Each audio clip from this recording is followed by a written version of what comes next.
মহান স্বাধীনতার ঘোষক, বহুদলীয় গণতন্ত্রের প্রবর্তক, আধুনিক বাংলাদেশের রূপকার, শহীদ রাষ্ট্রপতি জিয়াউর রহমান বীরুত্তমের ৪৫তম শাহাদাত বার্ষিকী উপলক্ষে আপনারা সবাই দেশবাসী অবগত, আমাদের এক সপ্তাহব্যাপী কর্মসূচি চলতেছে।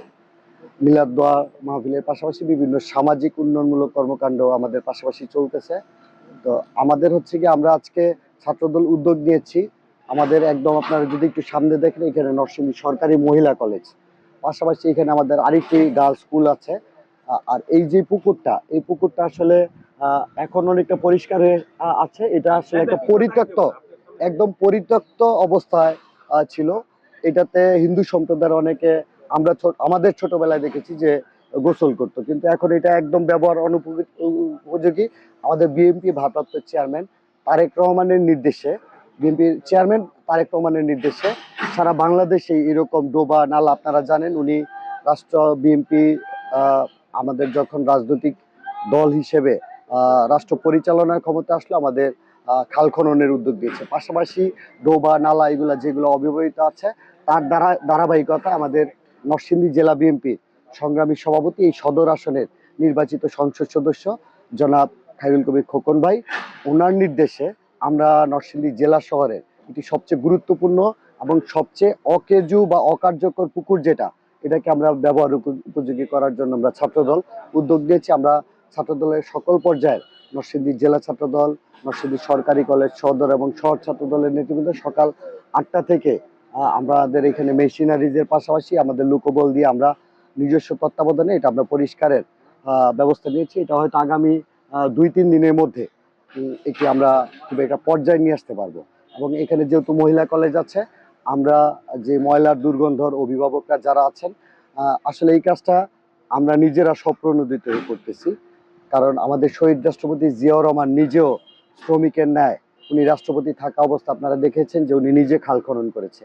এই জন্য আমরাও আজকে নিজেরা সবাই সেই সকাল থেকে কাজ করে যাচ্ছি, পাশাপাশি আমরা মেশিনারিজের সহযোগিতা নিচ্ছি।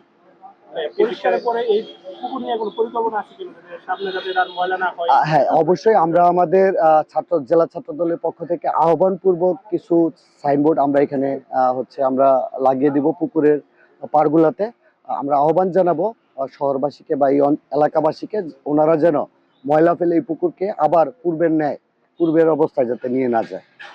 আর পাশাপাশি আমরা গিয়ে খোকন ভাই এবং আমাদের আরেক সংসদ সদস্য অ্যাডভোকেট শিরিন সুলতানা, উনি আমাদেরকে সার্বিকভাবে সহযোগিতা করতেছেন। আমরা পৌর প্রশাসনের সহযোগিতা নিয়ে, আমাদের এইখানে অন্ধকারাচ্ছন্ন একটা পরিবেশ থাকে, যে জন্য অনেক সময় ছিনতাইয়ের ঘটনাও ঘটে। আমরা এটা পৌরসভার সহযোগিতা, আমরা লাইটের মাধ্যমে এবং কিছু ভর্তিচ্ছুক পরীক্ষার্থীরা যখন আসে, অভিভাবকদের বসার জায়গা থাকে না, আমরা পৌরসভাকে আহ্বান জানাবো এখানে কিছু বসার জন্য বেঞ্চ করার জন্য, যাতে এটা শহরের একটা প্রাণকেন্দ্রের মধ্যে এটা যাতে দেখার মতো একটা জায়গা হয়। আমরা শুধু ছাত্রদল আমরা শুরু করে দিলাম, আমরা মনে করি পৌরসভা, আমাদের সংসদ সদস্যরা ইতিমধ্যে আমাদেরকে সহযোগিতা করতেছেন। সকলের সহযোগিতায় এটাকে আমরা একটা মনোরম পরিবেশে আমরা রূপান্তরিত করার আমাদের ঐকান্তিক ইচ্ছা আছে।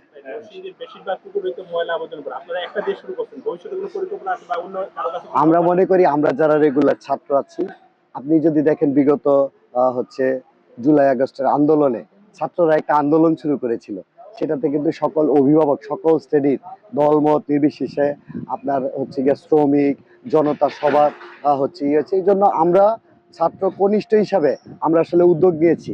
আমরা মনে করি আমরা কনিষ্ঠরা যদি দায়িত্ব নিয়ে একটি পরিত্যক্ত পুকুরকে যদি আমরা এই পর্যায়ে নিয়ে আসতে পারি, আমাদের সমাজের দায়িত্বশীল যারা আছেন ওনারা যদি উদ্যোগ নেয়, এই সমাজকে এই দেশকে অনেক সুন্দর করা সম্ভব। একটি বিষয় হচ্ছে মাননীয় প্রধানমন্ত্রী একটি বিষয় বলেছেন, সেটা হচ্ছে প্রতি সপ্তাহে একটি দিন পরিচ্ছন্নতা দিন হিসাবে উনি পালন করেছেন, সর্বপ্রতি আহ্বান জানিয়েছেন। সেক্ষেত্রে জেলা ছাত্র দলের কোনো কর্মসূচি এরকম? অবশ্যই আমরা জেলা ছাত্র দল জেলার কেন্দ্রীয়ভাবে আজকে শুরু করেছি।